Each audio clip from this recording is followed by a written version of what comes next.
picture. I didn't do it. YouTube.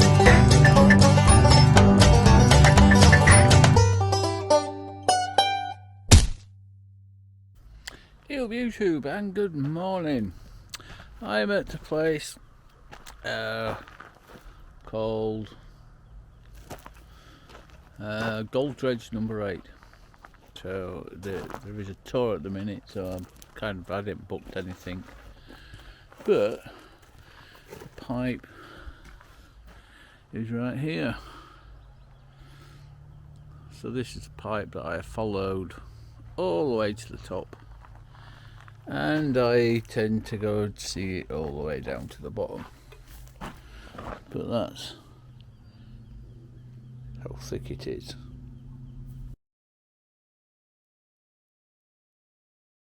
Quite reasonably quiet because some people are working over there, but I'm in Fairbanks, and you might recognise this.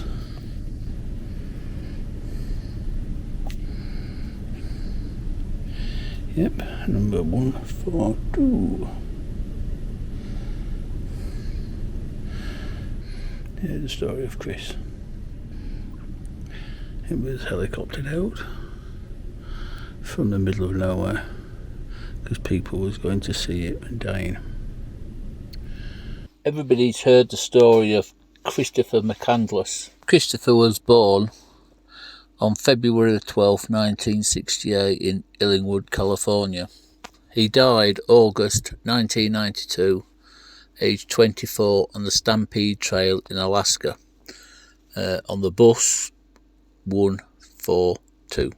He was last seen in the snow-covered Stampede Trail. McCandless come across the abandoned bus about 28 miles from Healy. He was attempting to carry on west until he hit the Bering Sea, which is a long, long way away. But he was deterred by the thick Alaskan bush and returned to the bus, where he set up camp and lived off the land. His journey documented 113 days in the area. In July, after living in the bus for a little over 2 months, he decided to head back to civilization, but the trail was blocked by the impassable Telekakina River, swollen in late summer. Because he couldn't cross the river, he ended up back at the bus, but little did he know that half a mile downstream there was a previous hand-operated cable car that he could have used to get across the river. The exact date and time of his death is unknown. Nearer to the time of his death, Chris took a picture of himself waving while holding a written note which read, "I have had a happy life, and thank you, Lord, goodbye, and may God bless you all." On 6th of September 1992, a group of hunters looking for shelter for the night came across a converted bus where Chris had been staying. Upon entry, they smelled what thought was rotten food and discovered a lump in a sleeping bag at the back of the bus. So if you ever get the chance to read the book Into the Wild or see the film Into the Wild, it's fascinating. It's a really good film.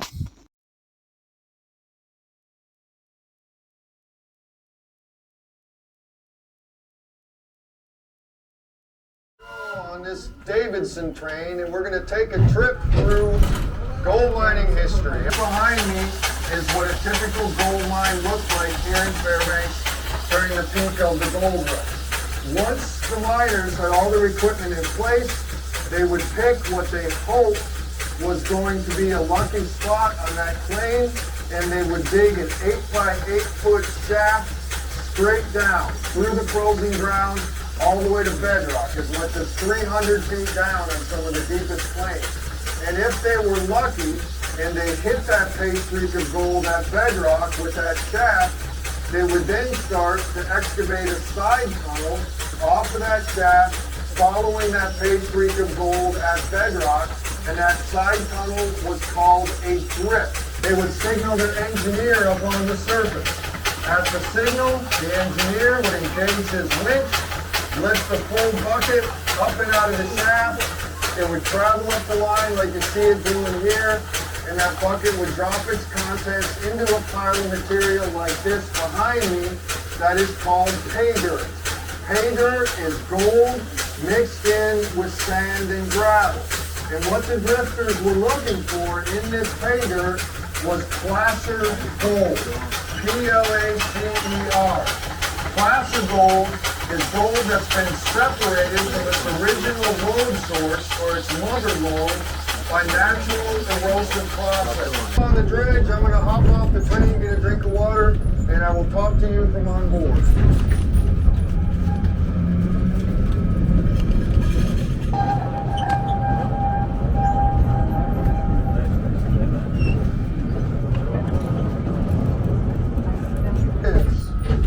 Gold Dredge number 8, one of 8 dredges owned and operated by the Fairbanks Exploration Company. This machine itself, manufactured by the Bethlehem Steel Corporation in the shipyards down in San Francisco Bay, was shipped up in parts by steamship and rail, assembled in the field about 4.5 miles north of us, started digging August 20th, 1928, last day of work, end of season 1959. The dredge stopped right here, and it's been sitting on this pond since that day. In operation, this gold dredge was really a simple machine that did 3 things. The gold dredge chewed up gold-bearing gravel, it swallowed gold, and it spit out rock. And I'm going to explain those 3 steps to you, and as I do, there'll be some animation up on the screens on the train to illustrate what I'm talking about. The gravel was done by the bucket line right behind me. The frame that you see sticking down here, put digging ladder, and that means this dredge could cut 35 feet down below water level to reach that pay streak of gold at bedrock. And around that ladder in operation was a continuous chain of 64 6 cubic foot buckets. You can see some of the big buckets on the ladder behind me. In operation, that continuous chain was like a big chainsaw blade, but cutting in reverse. That chain of buckets would move around the digging ladder. Each individual bucket would come up from underneath, dig into the face of the pond out front, scoop up a load of gold-bearing gravel. That bucket would carry its load up the ladder, drop it into the hopper on the 3rd deck of the dredge, and that bucket would go back down to get another load. Number 8 could move 22 buckets per minute, could chew through about 7,000 cubic yards of material in a 24-hour shift. The trommel is a big cylinder, 36 feet long. It's got a 6-foot inside diameter. It starts high at the hopper, slopes down towards the back of the dredge, and that trommel is perforated with holes along its entire length, making it a screen. About a 1/4 inch diameter holes towards the top. They get bigger as you go back to about 1 inch and 5/8. And in operation, that trommel screen rotated. It was like a big rock tumbler moving around and around. So they're banging that gravel around inside the trommel, adding water pumped out of the pond at high pressure at 9,000 gallons per minute. You take that gold-bearing gravel, add water, shake it up in the trommel, that heavy placer gold would separate from the sand and the rock, sink, fall down through the holes in the screen, and settle onto the sluice boxes on the middle deck of the dredge. Now anything smaller than the holes in the screen fell through onto the sluice boxes. There are 16 main sluices on this dredge. There's 8 on each side. They start high at the trommel and slope down towards the outside walls of the machine. And those sluice boxes were set just like the sluices of the drifters with riffles. And this is a set of riffles that was used on board the dredge. These riffles are just obstructions in the sluice box. On the dredge, as water and sand and small rock and gold flowed through the holes of that trommel screen, that's called slurry. Slurry was pushed downhill by high pressure water. When the water hit the bar of the riffle, it would create a back current that would pull the heavy material down, trap it up against the edge of the next riffle, holding on to it, while at the same time allowing the light sand and the rock to simply jump from riffle to riffle. The sand and the rock would work their way downhill, eventually out the back of the dredge, right back into the pond, while the riffles on board the dredge filled up with gold. Would open up the door of their big retort furnace. They would pack the concentrates inside, seal the door of the furnace, and then apply heat up to about 3,000 degrees Fahrenheit, hot enough to burn off all the impurities and to melt that gold down into liquid form. And once the gold was molten, they would open up the door of the furnace, tip the whole thing forward, and they would pour that liquid gold into brick molds like this one right here. This is a 700 troy ounce mold that produced a 58-pound brick of gold. Once the bricks were cool, they would pop them out on the table, clean them up a little bit, and then almost unbelievably to us today, the FE company would take each individual 58-pound brick of pure Alaskan gold. They would wrap that brick up in brown paper, they would stick a stamp on it, and they would mail it down to the mint in San Francisco. Full cleanup on Dredge 8, about 4,000 ounces of gold recovered every 10 to 15 days. A small crew, 6 men, kept this dredge digging 24 hours a day on 2 12-hour shifts. Have a seat, empty the entire contents of the poke into the pan, and just set the poke aside. We'll take care of it for you. Step 1 in panning is to dip that pan in the water, enough water to cover up the gravel, and just like the trommel screen on the dredge, you got to shake this material up. Got to get it nice and loose so that placer gold can separate from the sand and the rock. And what's going to happen to the gold? Settle the bottom. It's going to sink, but only if you get this nice and loose. You cannot just swish the water back and forth. You have to hear the rocks grinding on the bottom of that pan. Now, as you shake side to side, got everything nice and loose, you want to start to tip the pan away from you and carefully move all that gravel from the bottom of the pan right up to the edge. Now, we're going to pour off the water and show you this angle. The entire time you are actively panning, you need to keep your pan at this angle. You never pan flat. When we shook everything flat in step 1, the gold sank to the bottom. As we moved all the gravel forward, that gold slid along the bottom. It is now caught in this little crease in the pan. That's what's going to hold on to it, but it will only hold on to it if you keep your pan at an angle. You never pan flat. You can do a very simple test. See if you're doing it right. You put your hand in the bottom of the pan, you are touching metal. There is no sand or rock on the bottom of that pan. Okay, at that angle, you take on some water, and again, like the trommel screen, a shake side to side will set the heavy gold into the crease.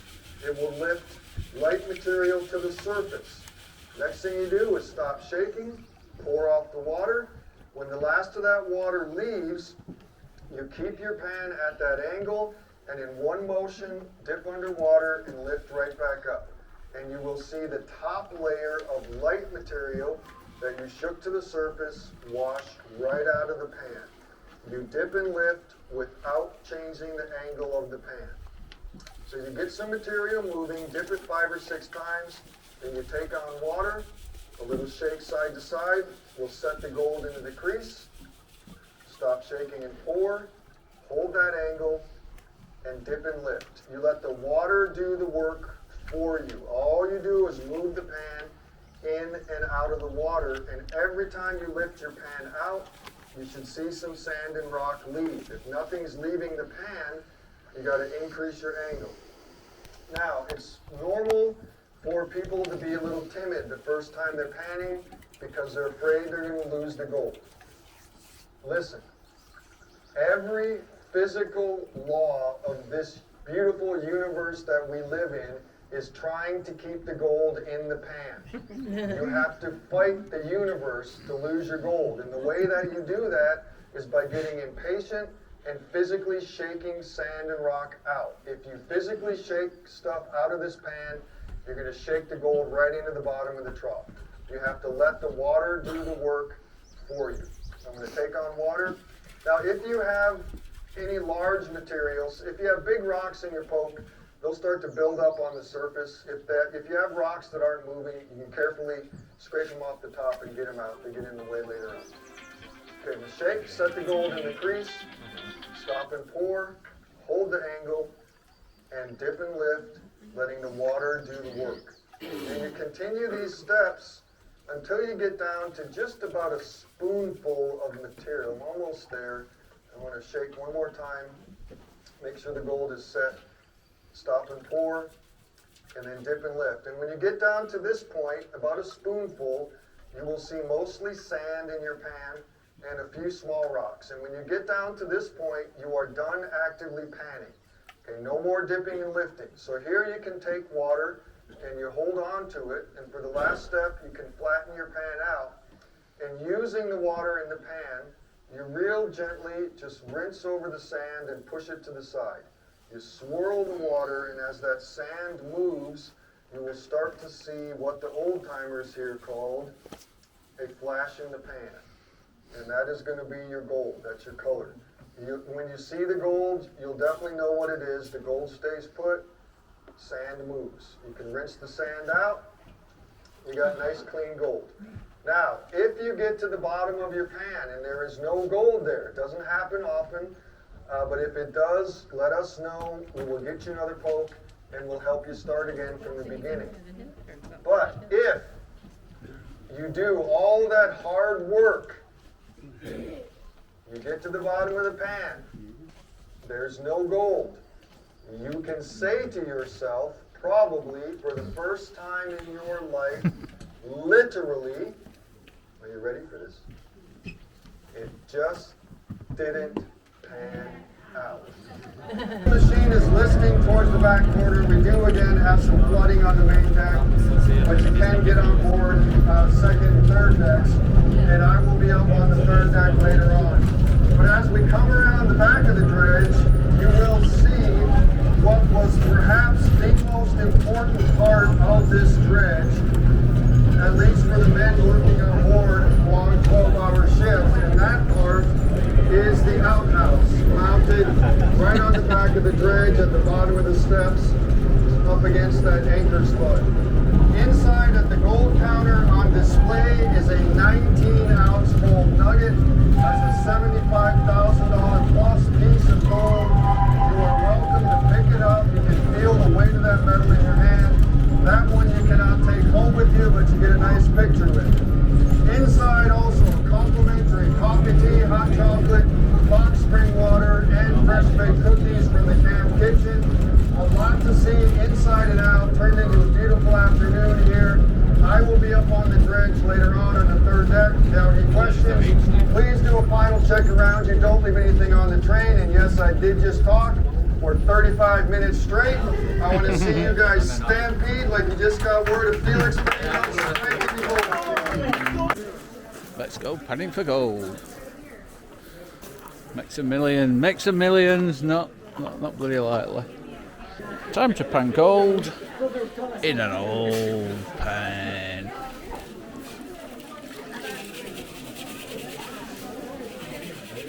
Give it a shake. Get rid of some off.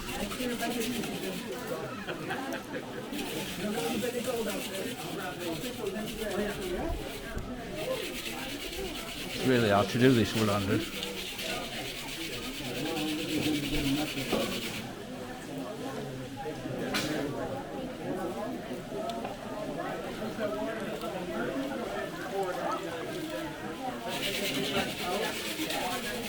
Right. I'll stop filming this and we'll see in a bit if we get anything. Well, that's for today's adventure. More gold to add to the collection. Well, I have a pocket full of gold, but it's not going to pay for my trip. But yeah, I'll show you around. But yeah, that's the gold jobby. Yeah, very cool. And I've been wanting to go on one of these for a long time.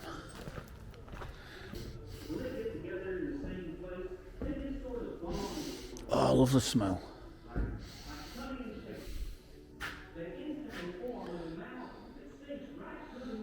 Love the smell.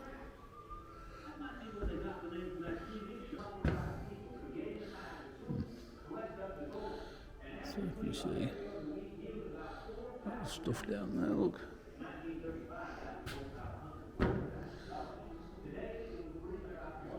Even got their own forge.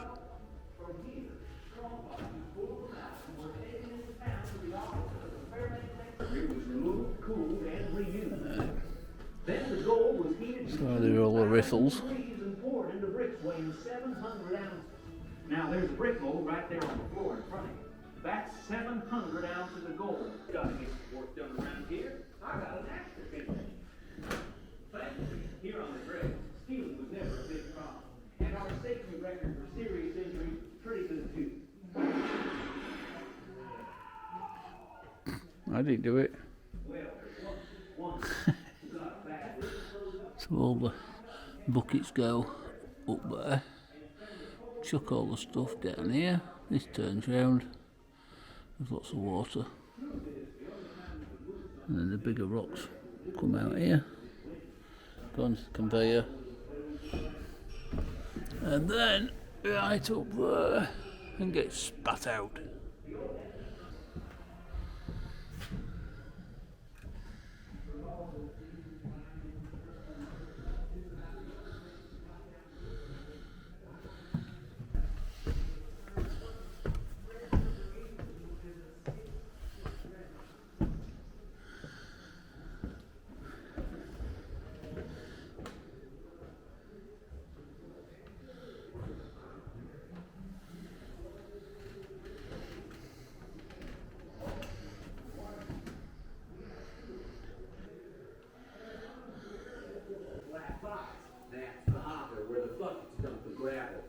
Most gold doesn't have the decency to show up as a nugget.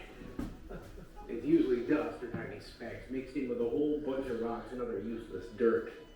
So placer mining operations had to rely on water to help separate the gold from the other stuff. By mixing in water, it became a kind of rock, sand, and gravel milkshake known as slurry. That got dumped into a rotating trommel, a 36-foot-long, 6-foot diameter cylinder.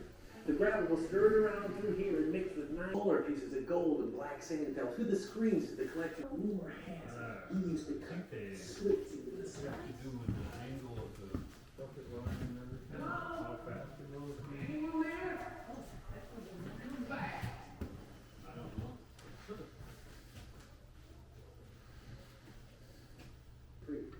The dredge had to be shipped up in pieces and assembled right here. Most importantly, collection of gold. Now, a mighty fine English gentleman named Sir Isaac. But the gold that I've just panned, that little bit that I showed a picture of, $21 worth. Which is not too bad really, is it? Ladies and gentlemen, we had a good question on the floor. Yes, you can walk on board the Gold Dredge. You just head out the exit 2 dredge doors, you head outside and get on board the Gold Dredge, see the inside of it. It's pretty neat in there. It takes about 10 minutes to walk through, and you still have plenty of time for that. The Davidson train won't be departing camp for another 25 minutes. A few other things we want to point out in the building is that ice saw that George was talking about in Alaska. And even right here in Fairbanks, we have those for you by Big Old Nugget. And in that same room, we have a couple of tusks from a woolly mammoth. Sorry, am I getting your picture? I didn't do it. Oh. You want me to? Yeah. So one of them. You can be.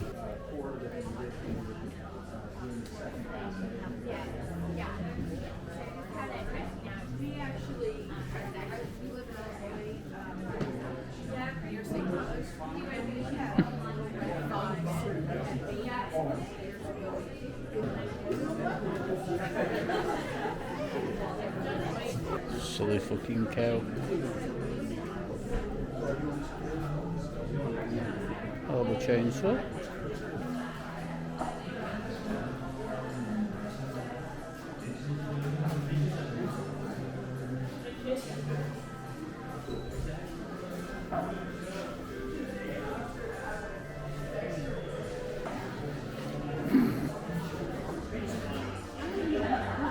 Gold Dredge. Big safe thing.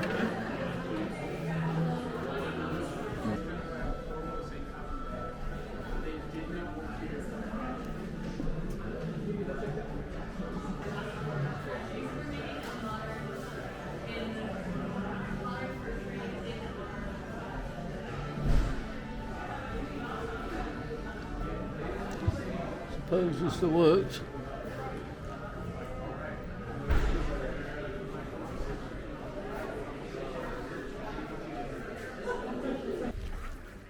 It's quite a big drag bucket.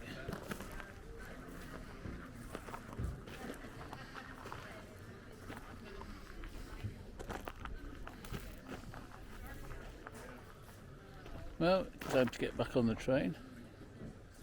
This is Dredge 8. Yeah, it's quite cool. Go on the dredge and let a wander around the dredge, and then pan for some gold, and try to not spend lots of money. But I hopefully enjoyed that. I enjoyed. And then my gold weighing was $21 worth. So, which is pretty good. God, she's got a nice ass. So, right, I suppose better get back on the train and find somewhere to stick for night. Catch you later. Bye bye. About recovery and shutdown, and then a little bit about modern mining. So Gold Dredge number 8 by itself in 26 seasons of operation recovered just about 600,000 ounces of gold.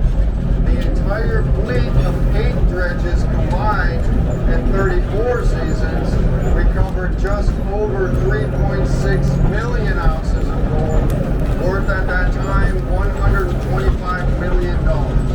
So the FE company definitely made their initial $15 million investment back, plus quite a bit more. So then the question is, if they were recovering so much gold, why did they stop dredging? Well, almost the entire time the FE company was in operation here, the price of gold in the United States was fixed at $35 an ounce. No variation in that price, and the only authorized buyer of gold in the U.S. was the federal government. So every ounce of gold recovered by the dredges sold for $35 directly to the U.S. Mint in San Francisco. And that $35 an ounce price was the reason for shutdown. By the late 1950s and early 60s, operating costs for the dredges simply overtook the price of gold. No profit left in dredging, so the FE company turned the machines off and they walked away from their fleet.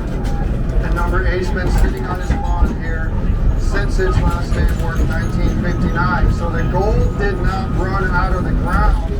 The profit ran out of the gold for the FE company and their fleet of dredges. Now, as that dredging era ended, that was not the end of gold mining. Small-scale placer miners continued to work their claims, and they are still doing that today. There are active gold mines all around us on a small scale here in the Gold Stream Valley, still a very common activity. And then about 10 miles up the highway from us is the largest active gold mine in the state of Alaska, and that mine is called, very appropriately, the Fort Knox mine. And Fort Knox is owned by Kinross, a Canadian multinational mining corporation. And Fort Knox is a hard rock mine, not a placer mine, and that means the gold there is still embedded inside of its original gold source, so a lot of work to get to it. There's a big open pit at Fort Knox, half a mile deep and a mile wide. Every morning crews detonate explosives in the floor of that pit to break up that gold-bearing rock. Excavators move in, scoop it up, load it onto big dump trucks, and 24 hours a day, 5 days a year, those trucks move that rock from the pit up to the mill. All the rock is run through a series of crushers and ball mills. It's reduced to a powder, and that powder is run through a chemical process to extract the gold. And the end result at Fort Knox is about 1,000 ounces of gold recovered every 24 hours. So 1,000 ounces a day, 365 days a year. Right now, $1,950 an ounce, and a little bit of that math adds up into big money coming up out of the ground every day at that Fort Knox mine. So gold here in Fairbanks is our task. The reason for the founding of this town, Felix Pedro's strike, July 22nd, 1902. We are rolling across historic mining ground right now. The little creek that we're paralleling, again, engineered, just about a mile in length. Engineered Creek gave up 96,000 ounces of gold to the drift miners between 1905 and 1910. So gold is our past. Gold is part of our present, with Fort Knox operating all year round and small mines working seasonally. And we have more gold in our future as well. I was just up at Fort Knox about a month ago. Saw the beginning of a new pit that they are opening up to expand their operation. And then about 75 miles north of us, outside of a little town called Livengood, is a piece of ground controlled by a company called Tower Hill. And on a 75-acre group of plains, Tower Hill geologists have proven in the ground 13 million ounces of gold. And as that mine is developed, it's going to bring a valuable mineral in many ways into the modern world and jobs to Fairbanks as well. So as we cross Engineer Creek here for the last time and approach the main station, I can sum up this whole trip that we just took around the tracks together. It's a lot of information. I know, sometimes a little overwhelming, but here's what you got to remember.